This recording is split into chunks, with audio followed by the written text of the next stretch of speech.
Question is then, why did you not consider military assets, especially considering that this is an EU response and that the EU has far more cargo capacity than Lufthansa could ever have and already has experience flying to these areas, not to mention UN OCHA, which has lots of experience coordinating humanitarian airlifts.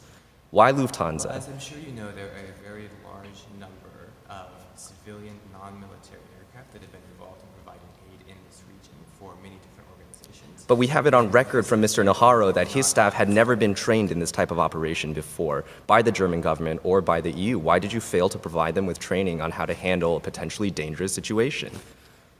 Again, I think that that's not really an accurate characteristic.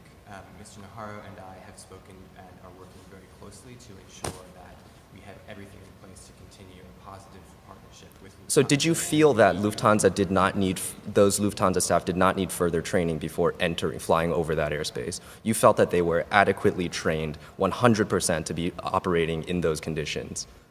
I think there is always a scope for additional training. Again, this is a rapidly evolving crisis situation. My main concern is not in blaming the training of Lufthansa staff. I'm not blaming the training of Lufthansa staff. I'm blaming your government and the EU for failing. Our government is not responsible for training all Lufthansa staff. What I'm saying is Your government is responsible for training Lufthansa staff for dispatching an aircraft that you asked them to dispatch. our position is that Russia is at fault for this very regrettable tragedy, and we intend to hold Russia to account.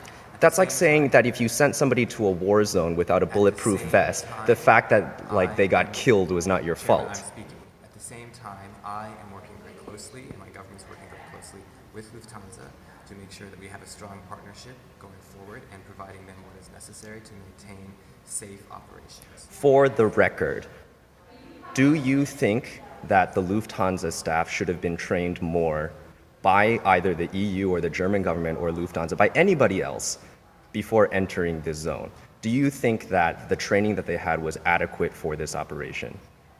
I think given what we knew at the time about the situation on the ground, and given our assumptions that Russia would not provoke an action, a military action. I'm not talking about just Russia, I'm talking about the DRC. And what is the concern about the DRC?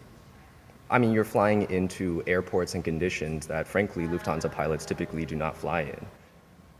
Well, they're flying in many areas in the region. I believe that Lufthansa staff are perfectly well trained to fly. Lufthansa staff do not fly these routes in sub-Saharan Africa. You can look at their route chart. I'm actually quite shocked that you don't know where one of the most important companies in German industry is flying. I didn't say they'd fly exactly into this location. I say they're very well trained to fly into similar regions around the world. Like what?